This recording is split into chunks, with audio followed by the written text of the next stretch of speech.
People think monsters are born in alleys with blood on their hands. They are wrong. Sometimes they walk into a ballroom wearing a suit worth more than your rent. The first time I saw Luca Moretti, rain was slipping down the glass walls of a rooftop ballroom. Manhattan glittered below us like a field of broken gold. I balanced a silver tray on one hand and tried not to think about the overdue electric bill on my kitchen counter in Queens. Temporary catering shifts paid better than diner work. My rent was late, my savings were thin, and smiling through 12 hours in painful shoes felt cheaper than falling apart. Table 9 needs champagne, my supervisor whispered as she passed me. Do not stare at the VIPs. Too late. Everyone in the room was already looking at him. Luca stood near the floor-to-ceiling windows with 3 men in dark suits at his back. He looked younger than I expected, maybe 34. He had dark hair, sharp shoulders, and a black suit. No flashy ring, no loud watch, and no raised voice. Yet people moved when he moved, investors laughed faster around him. Waiters stepped aside before he reached them. Even the mayor looked nervous when he shook Luca's hand. That kind of power never needed introduction. I lowered my eyes and carried the champagne to table 9, but the room kept drawing me back toward him. A waitress beside me leaned close and asked if I knew who he was. I said he looked like the rich man everyone feared. She nearly dropped her tray. That is Luca Moretti, she whispered. I knew the name. Everyone in New York did. Real estate headlines, private security companies, rumors that traveled through restaurant kitchens after midnight. Dangerous rumors, the kind nobody repeated loudly. In neighborhoods like mine, his name surfaced whenever rent money vanished, a landlord changed his mind overnight, or a man who bragged too much stopped bragging. I tried to keep working, yet 10 minutes later, I found myself near the terrace doors collecting empty glasses. That was when I heard the voices through the cracked opening. One man complained that a shipment had been delayed again. Another said Luca would not tolerate another mistake. Rain pushed through the gap with the smell of wet concrete and expensive cigars. Then I heard Luca for the first time. His voice was low and calm, somehow that felt worse than shouting. Nobody leaves early tonight, he said. The silence after that settled heavily in my chest. I stepped backward and collided with someone solid enough to stop the tray from falling. Strong fingers closed around the edge before the glasses crashed. My breath vanished. Luca stood inches away. Up close, he was taller than I realized, and the scent of rain on wool mixed with expensive cologne. One of his bodyguards moved at once, but Luca stopped him with a single raised finger. He looked down at my name tag, and then back at my face. Careful, Elena, he said.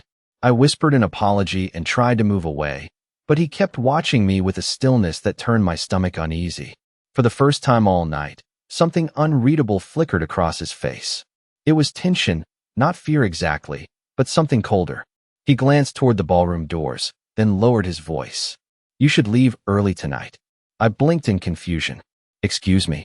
He kept his eyes on mine. Trust me, you do not want to be here when midnight comes. Before I could ask another question, one of his men appeared at his shoulder and murmured something in Italian. Luca's jaw tightened, the softness disappeared. He stepped away without another word and crossed the floor with his shadows behind him. I stood under the chandelier light with my pulse moving too fast, and the strange feeling that the most dangerous man in the room had just tried to save me. Most people think fear is loud. They imagine screaming, panic, and breaking glass. Real fear is quieter than that. It settles into your stomach like cold water and makes every ordinary sound feel too sharp. I stayed near the terrace doors longer than I should have, while Luca's warning replayed inside my head. Behind me, the ballroom kept pretending everything was normal. Crystal glasses clinked. Wealthy men argued about campaign money. A woman in diamonds complained about parking. A server carried crab cakes on a tray worth more than my weekly pay. Still, something had shifted. The room felt stretched too tight. Even the practiced smiles on the staff looked brittle now, as if one wrong movement could crack the entire floor open. Luca came back toward me a minute later and stopped close enough that only I could hear him. Go home, Elena. I swallowed and asked why. His jaw moved once. Because tonight is not your problem. That answer only made the danger feel real. Before I could push again, one of his security men leaned in and whispered that the exits had been checked twice. Luca replied without looking away from me. Check them again. Nobody comes in without clearance. The guard left at once. I told Luca he was giving terrifying instructions for a charity gala. To my surprise, the corner of his mouth almost moved.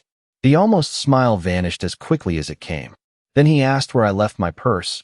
I stared at him. He said it was near the service hallway beside the catering station. He was right. I had set it down while carrying ice buckets and forgotten it. Inside were my apartment keys, my subway card, and the cash I was saving to catch up on rent. I said I needed to get it. Luca exhaled like a man already tired of this conversation. Be quick. I crossed the ballroom with my heartbeat thudding hard enough to hurt. Halfway there, I noticed security doubling near the elevators. Men in dark suits stood, too, still near the exits. A guest brushed past me and complained about delayed valet service. Another woman was whispering into her phone with shaking hands. The whole atmosphere felt ready to crack. I pushed through the service hallway doors, and the music vanished behind me. Fluorescent lights hummed overhead. My purse sat exactly where Luca said it would, beside a stack of folded linens. Relief loosened my chest for half a breath. Then voices carried down the corridor. Two men were arguing quietly near the loading entrance. One of them said midnight had been moved up. The other called that impossible. The first answered that orders had changed. I should have grabbed my bag and walked away. Instead, I took one stupid step closer, then another. At the far end of the hall, a man in a catering jacket stood beside someone in a dark coat. The catering badge was twisted upside down. The man in the coat kept touching something metallic beneath his sleeve. Every nerve in my body went cold. The man in the jacket looked up and met my eyes. My lungs locked. For one terrible second, nobody moved. Then footsteps came fast behind me. A hand closed around my wrist before I could turn. "Do not look back," Luca said near my ear. I had not heard him approach.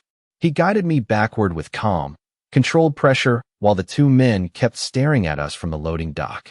Luca never looked away from them. "You forgot to leave," he murmured. Thunder rolled over the Hudson. Somewhere behind us, the ballroom clock began striking midnight. Each chime landed inside my ribs like a warning. I knew with sudden certainty that this was no longer a bad feeling or a rich man's paranoia. Something terrible had already arrived, and Luca Moretti had stepped straight into its path to pull me away from it. The sound of the clock carried through the hallway like the building itself was counting down to disaster. Luca kept hold of my wrist as he moved me back from the loading dock without rushing. That was the first thing that unnerved me. Nobody around him panicked. Fear existed near Luca the way electricity existed inside walls. Invisible until it touched you. One of the men by the dock reached toward his earpiece. Luca's eyes sharpened. "Do not," he said. The man froze. A second voice called Luca's name from behind us. A tall man in a charcoal suit came into the hallway with rain on his shoulders and silver at his temples. He looked directly at me with open concern before turning to Luca. "We have a problem." Luca released my wrist at last, though the warmth of his hand stayed on my skin. "How bad?" The older man glanced toward the loading dock. "North stairwell compromised. 2 guards missing. We also found another device downstairs." My stomach dropped at the word device. Luca rubbed a hand across his jaw while he thought. "Move the important guests through the east elevators. No alarms. No stampede." The older man, Julian, asked what should happen to me. Luca looked at me the way a man looked at a live wire. Not annoyance, not attraction, responsibility. I told him I could leave on my own. He said I did not understand the situation. I asked him to explain it. For the first time all night, silence touched him in a tired way. Then he said there were men in the building who would rather burn the entire event down than lose control of the city. He added that I had overheard something I should never have heard. He sounded calm, but his eyes kept moving as if every extra second near me gave danger another chance. I asked whether the men at the loading dock were part of it. He said yes. Then I asked the question I should not have asked. "And you?" Thunder rattled the service windows. Luca held my gaze for a long second before answering. "I am the reason they came." Before I could say anything else, one of his men touched his earpiece and reported movement near the ballroom entrance. Everything changed at once. Security started moving faster. Luca turned to Julian and told him to take me downstairs. I would have obeyed if the image of the fake caterer had not flashed back into my head. I blurted that his badge was upside down. Luca looked at me again. "What?" I added that his shoes were wet even though the hallway floor was dry. He had come in from outside after the storm began. Julian swore under his breath. Luca's face emptied of every trace of warmth. Lock every kitchen in trance, he ordered. Now. Men moved at once. Radios crackled down the corridor. I asked whether that detail really mattered. Luca said it meant the attackers were already inside. The words crawled up my spine. Somewhere beyond the walls, the string quartet was still playing for people who had no idea death had slipped into the building wearing staff clothes. Luca stepped closer and said I should have left when he warned me. I told him I had only gone back for my purse. He answered that now I was trapped in the middle of a war I did not understand.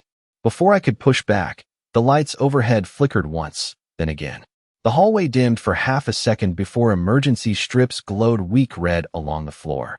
Somebody cursed nearby. Luca looked up like a man hearing the start of a storm he had always known was coming. Then every light in the building went out at the same time. Darkness changes people faster than fear does. The second the lights died, the whole building stopped pretending to be civilized. Somewhere inside the ballroom, a woman screamed, glass shattered. Music cut off in the middle of a note. Then came the terrible silence that follows when a crowd realizes danger is real. Red emergency lights flickered low along the hallway floor, turning everyone into shadows. Luca pulled me against the wall beside him and put himself between my body and the open corridor. Stay behind me, he said. His voice had changed. Every trace of warmth was gone. Men rushed around us while radios snapped with overlapping orders. Julian already had a gun in his hand, held low and steady as he scanned every doorway. The sight knocked the last of my denial out of me. Whatever world Luca lived in, I had fallen directly into its center. Another scream rose from the ballroom and cut off. A catering worker stumbled into view from the loading area, pale and shaking. He said there were armed men near the kitchen elevators. A sharp crack split the hallway before he could finish. It took my body a second to understand the sound. Gunfire. The worker dropped behind a cart. More shots burst from somewhere near the ballroom. Then the crowd broke. Guests in gowns and tuxedos flooded the corridor in blind panic while security tried to contain them. Expensive shoes slipped on marble. Someone cried for the police. Another man shouted that he had children at home. Luca stepped forward into the chaos with a calm so terrifying it almost steadied me. He ordered the west corridor sealed and the elevators screened. His men obeyed without hesitation. The fleeing crowd kept growing, and fear spread faster than smoke.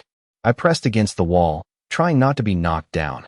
Through the bodies and flashing red light, I saw the waiter from earlier, the one with the upside-down badge. He stood near the far entrance, half hidden by running guests. He was not fleeing, he was watching Luca. Time changed shape after that. The waiter's hand slipped beneath his jacket. Something metallic rose in the emergency light. I heard my own voice say Luca's name, but he turned only halfway before instinct moved faster than thought.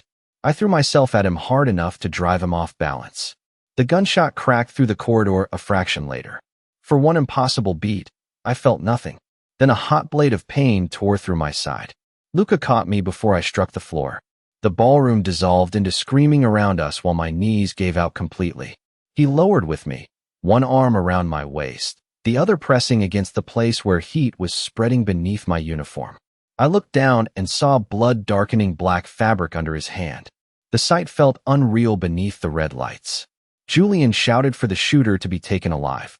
Security surged past us. Another shot sounded farther away. Luca did not look at any of it. He looked only at me, and the expression on his face hit harder than the bullet. Shock, pure and unguarded. The untouchable man from the ballroom was gone. In his place was a man who looked terrified. "Elena," he said, rough and broken. He pressed harder against the wound. "Look at me. Stay awake. Keep breathing." I tried, but the ceiling kept drifting. Rain hammered the glass overhead, while the city glowed far below, indifferent and bright. Luca's white shirt was stained red beneath my cheek. He shouted for the car, the doctor, and every exit to be locked. Yet his voice changed when he looked down at me, softer, closer. He kept saying my name like it was the only thing holding me to the floor beneath us. The most feared man in the room had become the most frightened because I had thrown myself in front of him. That knowledge should have felt triumphant or romantic. It felt only heavy. I had stepped into his war, and now his hands were full of my blood. Pain stretches time until seconds feel cruel. I remember the cold marble under my back, the violent pulse in my ears, and Luca's voice above me, sounding nothing like the composed man from an hour earlier. He kept ordering me to stay awake, while Julian barked instructions into a radio. Guests were being driven toward secured exits. Somewhere nearby, someone sobbed openly. None of it seemed to matter to Luca. His whole world had narrowed to the wound under his hand. When the security detail cleared a path, he lifted me without waiting for a stretcher. Blood soaked through his shirt and onto the sleeve of his suit jacket, but he never looked down. I told him the ambulance should come. He said no hospital was safe tonight. There had been an internal breach, and he would not gamble my life on public corridors full of cameras and strangers. I tried to argue. Then another wave of pain bent the words in half. Luca carried me through a private service elevator while Julian moved ahead with 2 armed men. The descent felt endless. By the time we reached the underground garage, the storm had turned the concrete into a field of echoing water. A black car waited with the rear door open. Luca got in beside me instead of handing me off. He kept one arm behind my shoulders and the other pressed against the wound while Julian drove like the city laws no longer applied. I remember traffic lights smearing across the windows and Luca calling a doctor by first name in a voice that promised violence if anything was not ready. He gave clipped orders about blood, anesthesia, and private security before returning all his attention to me. He told me to breathe with him. He said we were close, even when I knew we were not. He said I was not dying tonight. Somewhere in the middle of the drive, I grabbed his wrist and asked about my apartment and my phone. The words barely came out. Luca looked at me with rainwater still drying on his face and swore that my home would be secured before sunrise. He repeated it until I believed him. The car finally slipped behind wrought iron gates and into a silent courtyard. I was carried through a side entrance of a mansion so large I only understood it later. That night it was just white light, polished floors, and voices moving fast around us. A doctor was waiting in a downstairs medical room with 2 nurses already gloved. Luca tried to follow them when they wheeled me toward the operating table. The doctor ordered him back because he was covered in blood and frightening the staff. Luca looked ready to ignore him until Julian stepped between them and reminded him that if he wanted me alive, he had to let them work. The last thing I saw before the anesthesia reached me was Luca behind the glass partition. Both hands were braced against the frame. Every mask from the ballroom was gone from his face. I surfaced once during the night to voices outside the room. Julian said the leak had come from inside Luca's own security team. He said the shooter and the fake caterer were tied to a larger move against the Moretti operation. Luca answered in a voice so low I almost missed it. Find everyone who touched tonight. There was a pause. Then he added, no one touches what is mine. I should have been disturbed by that choice of words. Instead, I drifted back into darkness with the impossible comfort of knowing that the man outside the room sounded more afraid of losing me than of starting a war. The night did not end when the doctor closed the wound. It sharpened. I learned that later from fragments, from half-sleep, from the way fear sounds when important men try to whisper around someone they think is unconscious. I surfaced once to white light burning above me and a sheet tucked too tightly beneath my fingers. My side felt packed with fire and ice at the same time. Beyond the glass partition, voices moved in low currents. One belonged to Julian. Another belonged to a doctor asking for more blood, more time, and less pressure in the room. The third belonged to Luca. His voice was so calm that it frightened me more than the pain.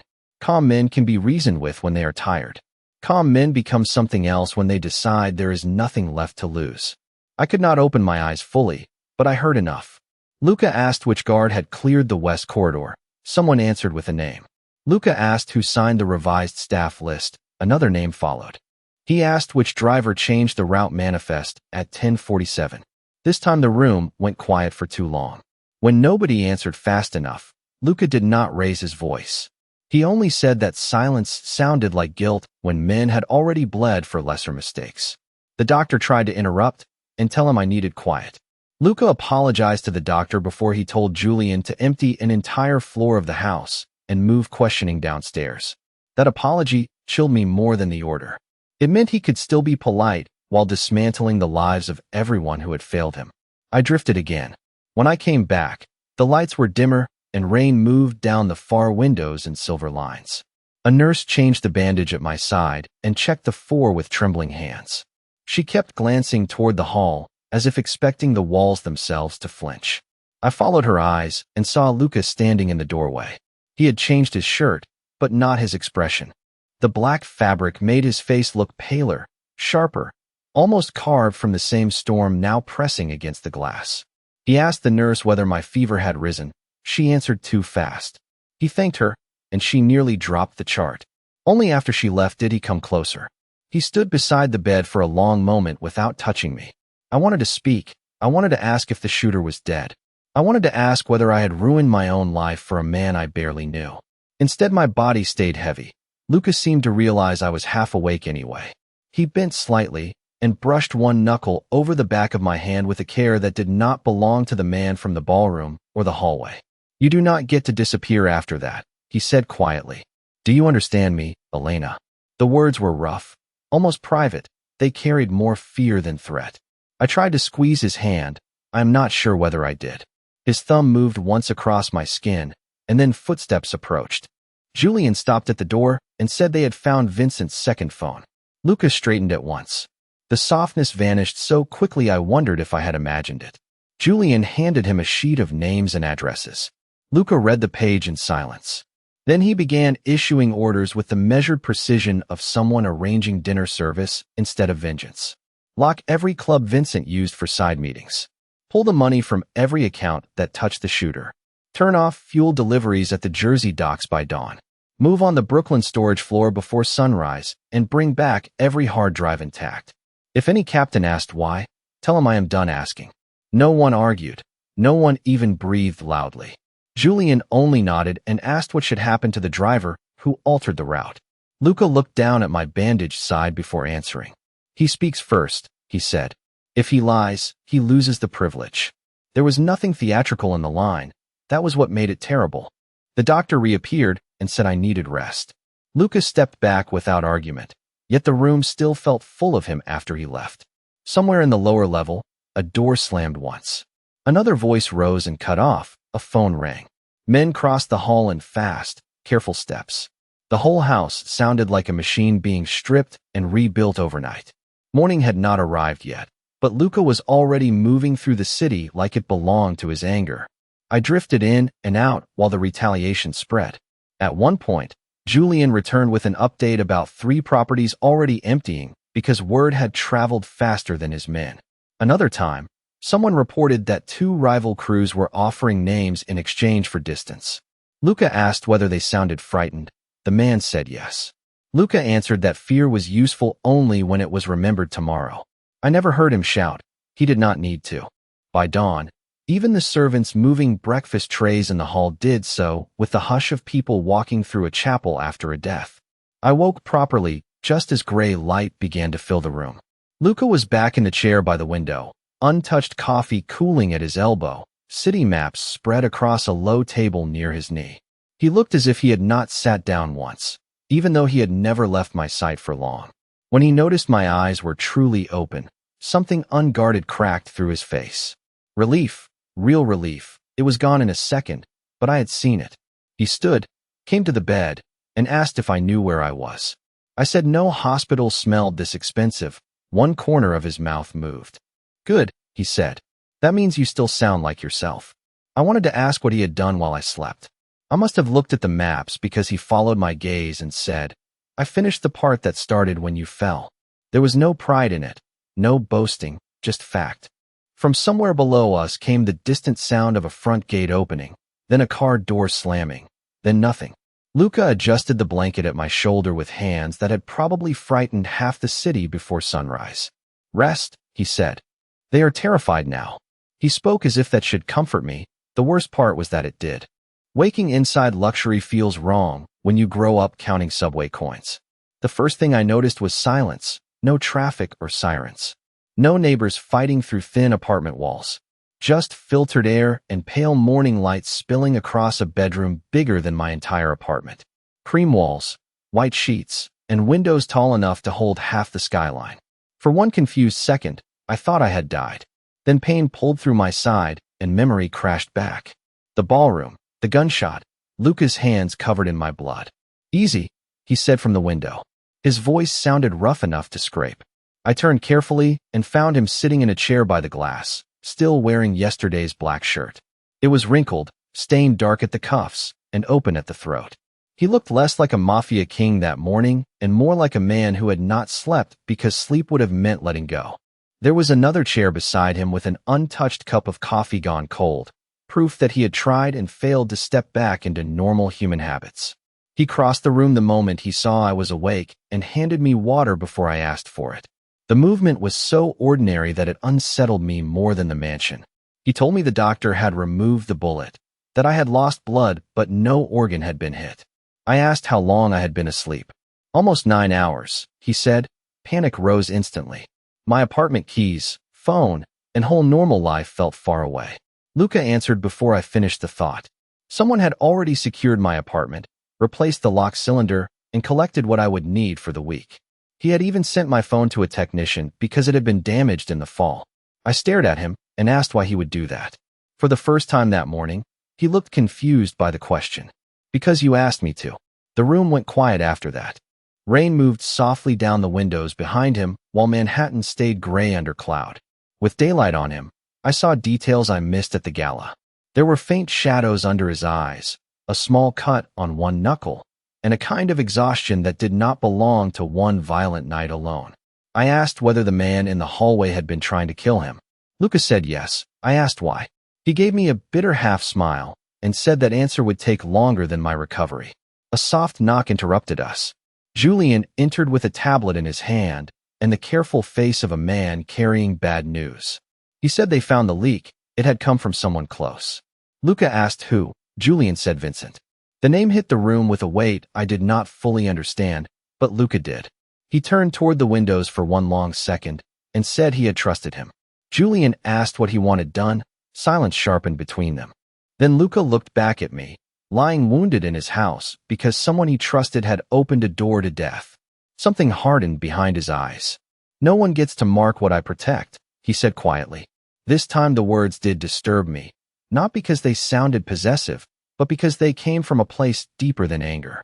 Julian left after that. I should have rested, yet my mind kept circling Luca's face when he thought I might die. Men like him were supposed to feel powerful, distant, and untouchable. The man by my bed looked none of those things. He looked raw.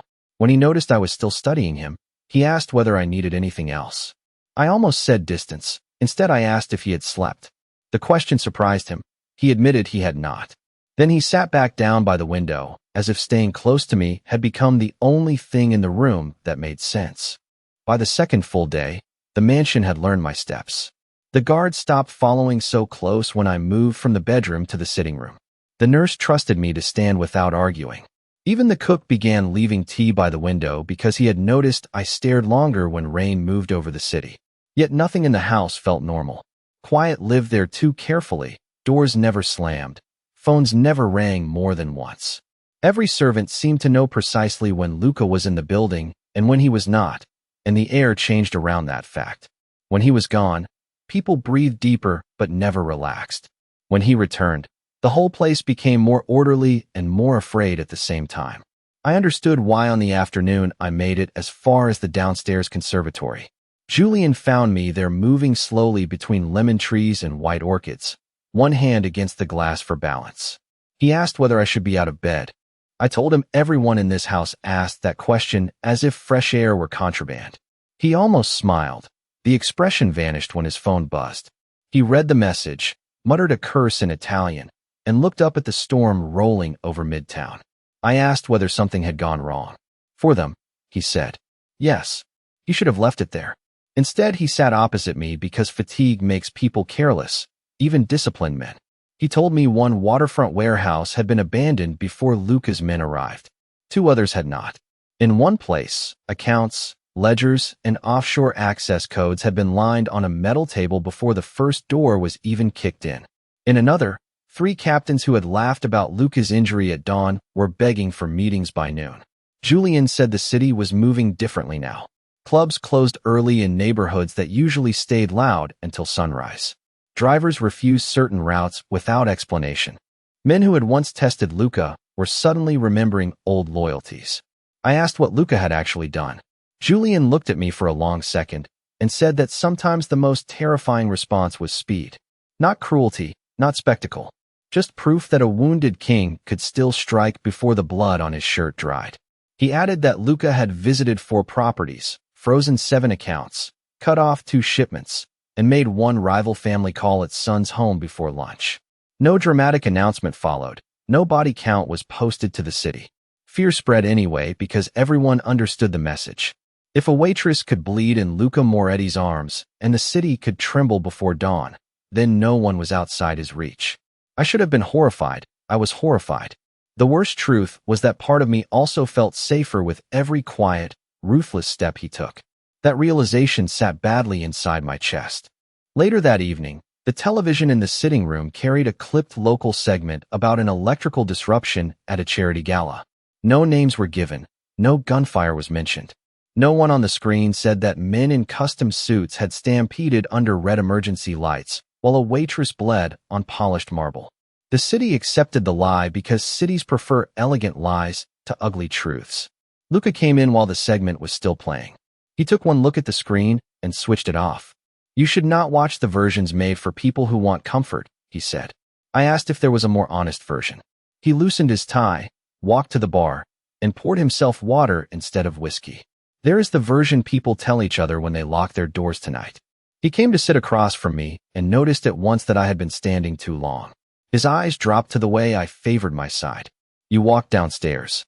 I said the conservatory was not exactly a marathon. He ignored the sarcasm and asked whether the stitches were pulling. When I nodded, he crouched in front of my chair with a deliberateness that made my breath catch.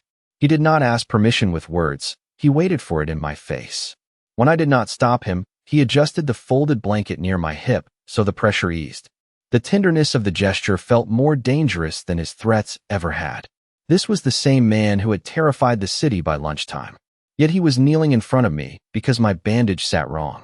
I asked him if everyone was as frightened as Julian claimed. Luca looked up at me, still half crouched, and answered without vanity. "More." He stood and settled back into the chair as if kneeling had meant nothing. "They are not afraid because I punished one betrayal. They are afraid because they saw what happens when something slips through my guard." I understood then that his violence after the shooting had not been only revenge. It had been correction.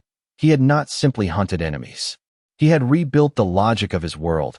I said that sounded exhausting. Luca let out a breath that could almost pass for laughter. "It is."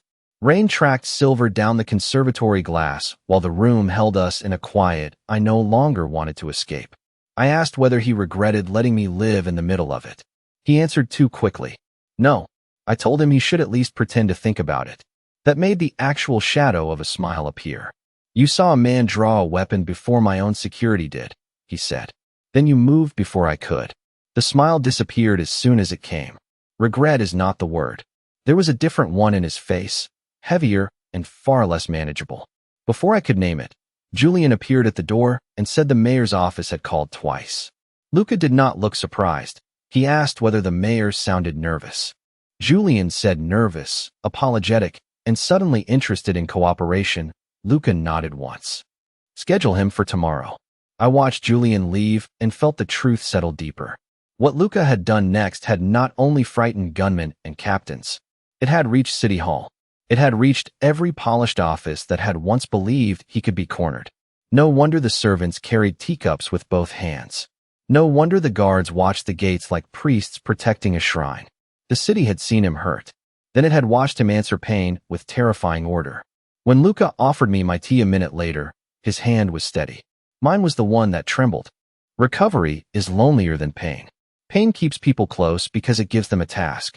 Recovery leaves you alone with your thoughts.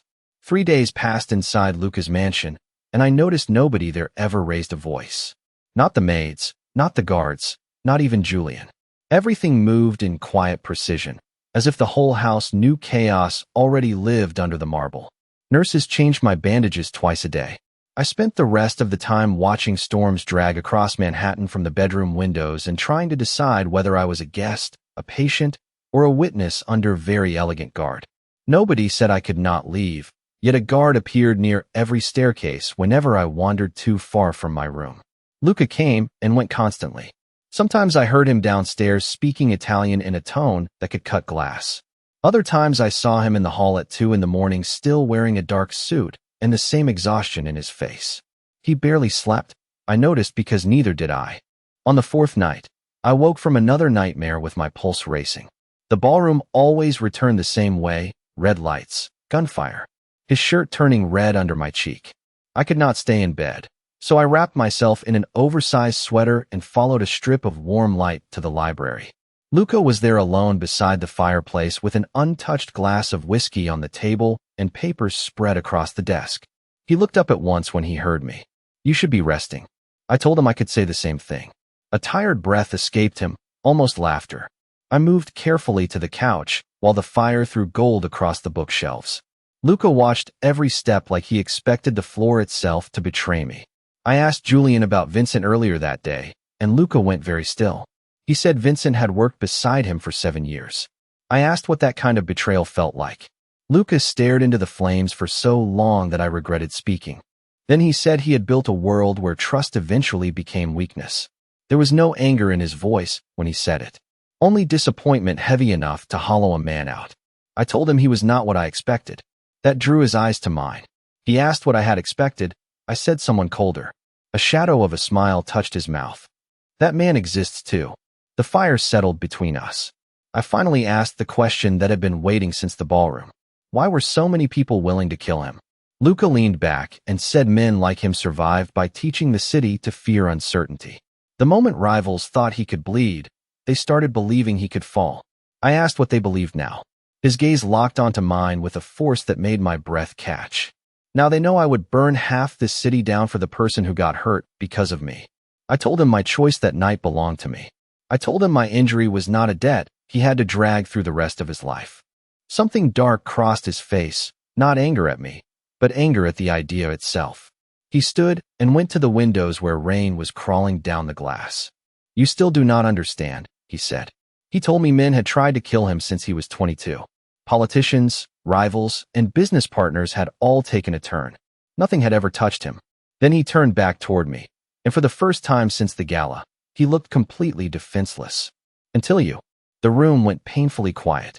Rain kept crawling down the glass while he stood there with my blood still haunting his memory. The first time I laughed inside Luca's house, it startled both of us. It happened a week after the shooting, when the doctor announced I could walk without supervision as long as I promised not to test my luck on stairs. Luca was in the room pretending to read messages while actually listening to every word the doctor said. When the poor man finished, Luca asked 3 more questions about fever, strain, and scar tissue. I told the doctor I was beginning to think the bullet had hit Luca's common sense instead of my side. The doctor choked on a smile. Luca looked offended for exactly 2 seconds. Then the corner of his mouth gave way. It was the smallest thing, but it changed the whole room. That afternoon, Mara took pity on me and opened the glass gallery that connected the east wing to the private library.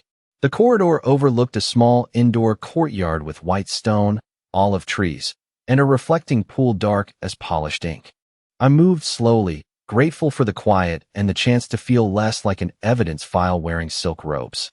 Halfway down the gallery, I noticed a tray waiting outside the library door. Tea, sliced pear, linen napkin, silver spoon. Ordinary, too ordinary, something about it pulled at memory. I stood there longer than I should have, trying to name the wrong note. Then I saw it. The spoon had been placed on the left side of the saucer, not the right. Every tray in this house followed the same severe symmetry. Mara had a system so precise it bordered on military ritual. She would never set a tray that way. I stepped closer. The pear slices were dusted with cinnamon. Luca hated cinnamon. I knew that because he once sent back dessert from a diplomatic dinner without touching it, and later told the cook he disliked sweetness, pretending to be subtle. My skin tightened. I called for Mara, no answer. The hall behind me stayed still. Somewhere below, a door opened and closed. I looked again at the tea service and smelled almonds beneath the steam. Not strong, not obvious, just enough to make my pulse stumble. The memory of the ballroom came back so fast my wound seemed to burn. This was the same kind of carelessness disguised as service. I backed away and reached for the wall phone just as Luca stepped out of the library. He had removed his jacket and rolled his sleeves to the forearms, which should have made him look less dangerous. It never did. He saw my face and stopped immediately. What happened? I told him not to touch the tray. His expression changed with terrifying speed. The softness I had slowly learned vanished under something surgical and cold. He crossed to me first, not the tray, and moved me behind him with one hand at my waist. Then he called Mara's name once. The sound carried through the wing like a blade. Guards appeared from both ends of the gallery within seconds. Luca pointed one man toward the kitchen and another toward the service lift. He told Julian to seal the east corridor, pull the cameras from the last 20 minutes, and bring the chemist kit upstairs. Nobody questioned why, they only moved faster. I said Mara would never serve cinnamon with his tea. Luca's eyes flicked to me for a second. I know. Something in that answer told me he had already understood how close this came to repeating itself. The chemist arrived in under a minute. 2 drops on the tea, 1 on the pear, and the liquid on the strip turned a bruised shade of blue. No one in the gallery spoke. Luca did not curse. He did not strike the wall. He only asked who had touched the tray after Mara prepared it. Mara herself came running from the lower hall, face pale enough to frighten me more than the poison. She said she had left the tray in the pantry for less than a minute because the head guard called her downstairs. Luca turned slowly toward the nearest guard captain. Why would anyone call the housekeeper to the lobby during meal service? The captain had no answer. That was answer enough. Alarms did not ring through the mansion. Luca disliked noise when precision was possible. Instead, he ordered the east gate locked, the entire staff assembled in the dining room, and every phone collected without damage. He told Julian to keep me inside the library until he returned. I refused. He looked at me as if refusal were a language he had not heard in years. Elena, I told him the last time I stood back, I woke up in surgery. I was tired of being the only person noticing when service looked wrong. For a moment, real anger flashed through him, not at me, but at the truth inside my words. He stepped closer and lowered his voice. That is exactly why you stay where I can see you. Before I could argue again, one of the guards shouted from below. A man had tried to clear the service stair and failed. The sound that followed was brief and violent. Furniture struck stone. Someone groaned. Luca closed his eyes for one beat, as if gathering every sharp edge inside him into one straight line.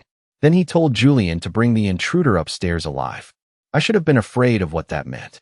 Instead, I felt the older fear returning, the one from the ballroom, the one that came from watching Luca become the most dangerous version of himself in real time.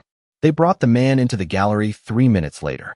He wore a white pantry coat over civilian clothes and had blood at his lip where one of the guards must have hit him. I had never seen him before, but Luca recognized something at once. Brenner, he said. The man laughed through broken breath and asked whether the famous Luca Moretti had started using maids as body armor. I moved before I thought. Luca's arm barred me back without looking. The intruder said the first bullet should have ended it, and the second should have fixed the error. Nobody in the gallery breathed. Luca walked toward him slowly, stopping just outside arm's reach. You came into my house, he said. You poisoned food prepared for my table. You aimed at a wounded woman. Brenner spat blood toward the stone and smiled. I aimed at your weakness. Luca did not hit him. That restraint frightened the room more than violence would have. He only leaned close enough for Brenner to understand every word. No, Luca said softly. You aimed at the reason I am still pretending this city deserves mercy. Brenner lost his smile first.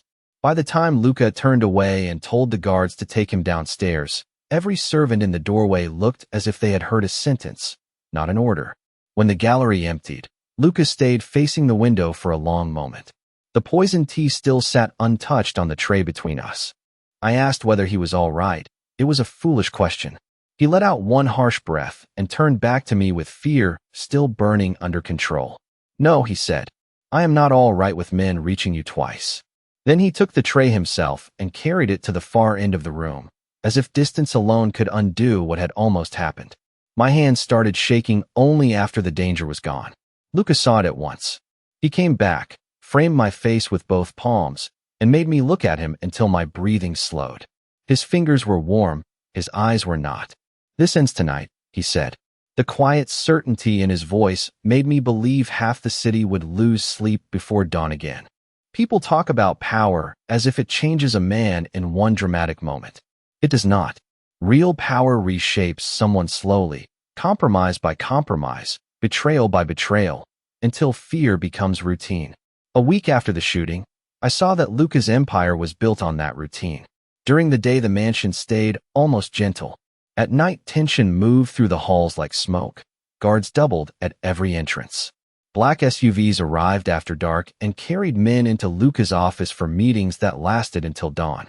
Phones rang at strange hours, and every low conversation seemed to end with somebody leaving to solve violence before sunrise. Every time he emerged, another piece of exhaustion seemed carved deeper into his face. Vincent was gone by then, swallowed by the kind of silence that followed Luca's verdict. Yet he still came to check on me himself every morning. He always stood in the doorway with coffee in one hand and asked the same question. Pain level. I always said manageable. He always said I was lying. On the 8th night, I woke to raised voices downstairs. Not shouting, worse, controlled anger. I followed the sound to the east wing and stopped outside Luca's office. Julian was inside with a hand braced on the desk. He warned Luca that moving against the traitors tonight would trigger consequences. Luca sat behind the desk looking terrifyingly calm. There were consequences the second they touched her, he said. Julian answered that the whole city would read any move as personal weakness. Luca said it stopped being business the moment he watched me bleed in his arms. I should have walked away then. Instead, I stayed frozen outside the door while Julian suggested the only safe option. Send her away. The words landed harder than they should have. Luca's answer came immediately and with enough force to chill me. No. Julian argued that keeping me in the house painted a target on every wall. Luca replied that I had become a target because of him and that sending me out now would only hand his enemies what they wanted. A floorboard creaked beneath my foot. Both men looked toward the door at once. Julian cursed softly and left us alone after a tense glance in my direction. Luca came around the desk and stopped in front of me. He asked how much I heard. I said enough. Rain tapped the east windows behind him while city light painted faint silver across the marble floor. I told him he should send me home. His whole expression hardened. No. I said his name. He repeated the word with even less room for argument. Then he exhaled slowly and tried to rein himself back in. He said I still did not understand what had happened on the rooftop. I told him to explain it. He stepped closer until only inches separated us.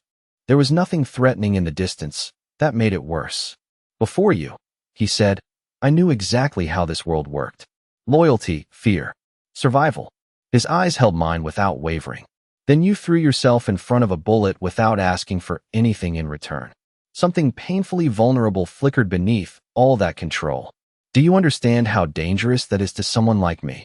My throat caught, but I did not look away. Luca lowered his voice further. He said I made him want things he buried years ago. Peace, trust, a future that did not smell like gunpowder. The honesty of it hit harder than any threat in his house. He admitted that his rivals now believed they could reach him through me, and he hated that they were right. Then he said the sentence that stayed with me for days. You make me need something in a world that punishes need. The storm rolled over Manhattan while we stood in his office with all the doors of his empire open behind him. Beyond the windows, the city kept glowing as if it had not just learned where his weakness lived. The mansion changed after the poisoned tea. Fear had already lived there in disciplined lines. Now it carried a sharper edge. Staff moved with even more caution. Guards checked trays, vents, and laundry carts with the seriousness of bomb disposal. Mara apologized to me 3 separate times, even though the mistake had not been hers. Julian looked 10 years older by the next morning. Luca looked younger and colder, which was somehow worse. Anger gave him energy. The city felt it too. Cars arrived all day with men who wanted meetings, promises, forgiveness, or distance. Most were given none of those things. I spent that day by the library windows reading without absorbing a word while rain moved in bands across the glass. Near evening, Luca finally came to find me. He had loosened his tie, but not his control. Walk with me, he said. He led me up to the private roof terrace above the east wing, a place sheltered by tall stone walls and open only to the skyline. The storm had broken, leaving the city washed clean and hard in the sunset. Below us, Manhattan glowed in sheets of amber and steel. For a while neither of us spoke. The wind moved my hair across my face, and Luca caught it gently, tucking it behind my ear with a familiarity that still startled me. I asked whether Brenner had talked. Luca said enough. The poison came from the same network Vincent opened. One more rival family had financed the second attempt because the first failure made them desperate. They believed Luca would hesitate once he had something to lose. I looked out over the skyline and asked whether they were wrong. He came to stand beside me at the stone railing. No, he said. They were right about the risk. Wrong about the response. I asked what response he meant. Luca rested both hands on the rail and looked down at the city he kept frightening back into order. He told me that the night I was shot, he closed ports, accounts, and safe houses before sunrise. The next afternoon, he made 3 men who had funded the ambush sit in separate rooms and compare what each one valued most. Money, sons, territory, history. Then he removed one layer from each life until they understood he could keep going. He said it without relish, that almost made it gentler. I asked whether that was what everyone was whispering about downstairs. Luca looked at me. What are they whispering? I told him the house staff said the city had gone quieter than church after midnight. Drivers no longer used his name carelessly. Rival crews were paying debts early. Even officials who once pretended not to know him had suddenly remembered manners. Luca's gaze lowered to the scar hidden beneath my sweater, as if every frightened whisper in the city traced back there. They are whispering because they saw what happened after a bullet missed me and found you. The honesty of it thudded inside my chest. I asked if that made me a weakness. He answered immediately. It makes you the point beyond which I stop negotiating. Wind crossed the terrace. Somewhere below us, a helicopter moved between towers like a mechanical insect. I tried to imagine what it meant to be so important to a man who inspired fear in judges, captains, and thieves alike. It should have frightened me more than it did. Maybe it did frighten me. Maybe fear and something warmer had begun to share the same room. Luca turned fully toward me then. The last gold of sunset cut across his face, softening nothing. The bullet changed the city for a week, he said. You changed me in 1 second. My throat tightened. He went on before I could answer. He told me he had spent years making sure nothing living could reach the center of him. Respect was useful. Desire was manageable. Loyalty could be bought, tested, and replaced. Need was the one thing his world punished without mercy. Then I stepped in front of him with no bargain, no plan, and no reason that made sense to men like him. Do you understand what that did? He asked. I said maybe not. He reached for my hand slowly, as if giving me time to step back. I did not. His fingers closed around mine with a care that made the moment feel more dangerous than a threat. It made me furious, he said. Not at you. At the part of me that knew, before you even opened your eyes, that nothing in this city would matter if I lost you. The wind pressed my sweater against the scar. Luca's thumb moved once over my knuckles. You saved me, he said, voice lower now. And from that moment, you became mine. He felt me stiffen and added the next words before fear could harden into distance. Not mine to cage. Not mine to own. Mine to protect. Mine to answer for. Mine in the only way I have left that does not destroy what it touches. I let out a breath I had been holding for days. The city glittered beneath us like a witness. I asked whether that line usually worked on terrified women recovering from bullet wounds. A startled laugh escaped him, real enough to warm the air between us. Usually, I do not make speeches, he said. I told him that much had become obvious. Silence settled, softer now. I admitted something then that I had avoided naming even to myself. The night in the corridor, before the bullet, before the blood, part of me had stepped toward him long before my body did. I had seen the loneliness beneath the control. I had seen the man under the empire for a split second, and that was why I moved when the gun came up. Luca listened without interrupting. When I finished, he lifted my hand and pressed his mouth to my knuckles like the gesture cost him something. Then let me say this clearly, he murmured. What I did next terrified everyone because they thought I was protecting power. They were wrong. I was protecting the woman who made power feel small. No line he had ever spoken struck me harder. The feared man from the gala, the one who turned rooms silent by crossing them, was looking at me as if my answer mattered more than the entire machinery of his world. I stepped closer until the distance between us disappeared. The kiss was not hurried. It was careful, almost reverent. And that tenderness undid me more completely than danger ever had. When he drew back, his forehead rested lightly against mine. Stay, he said, not as an order, as a truth he was finally willing to risk. Behind us, Manhattan kept shining, indifferent and enormous. In front of me stood the man who had made the city afraid after one bullet meant for him found me instead. For the first time since the gala, I did not wonder whether what held me there was fear or love. I only knew I was no longer trying to separate them.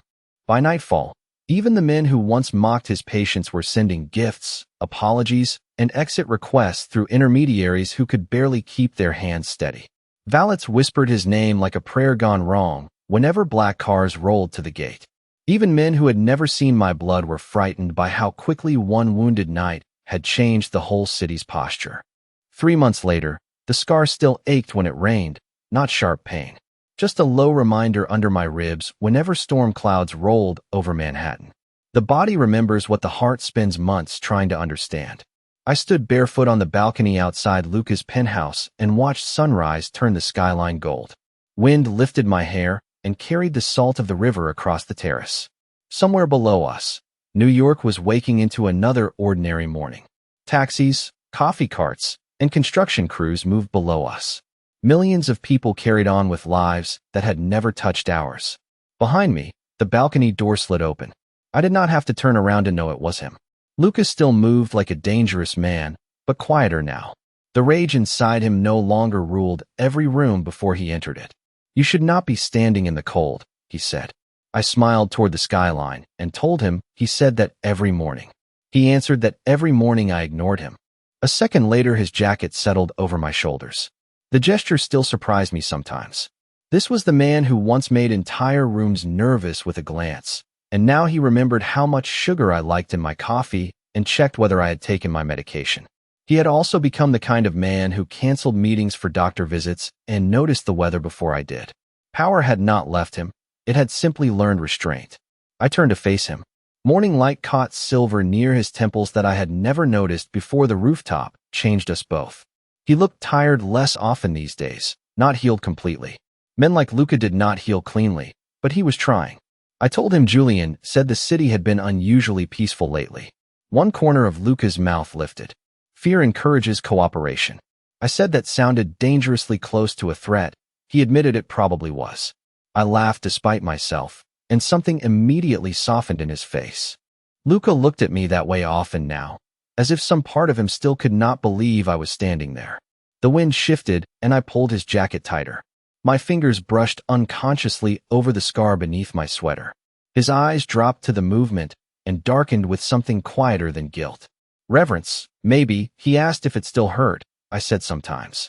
He stepped closer until only inches remained between us. "I am sorry," he said. The apology was so soft that the wind almost stole it. I told him he had already said that. He answered that it would never be enough.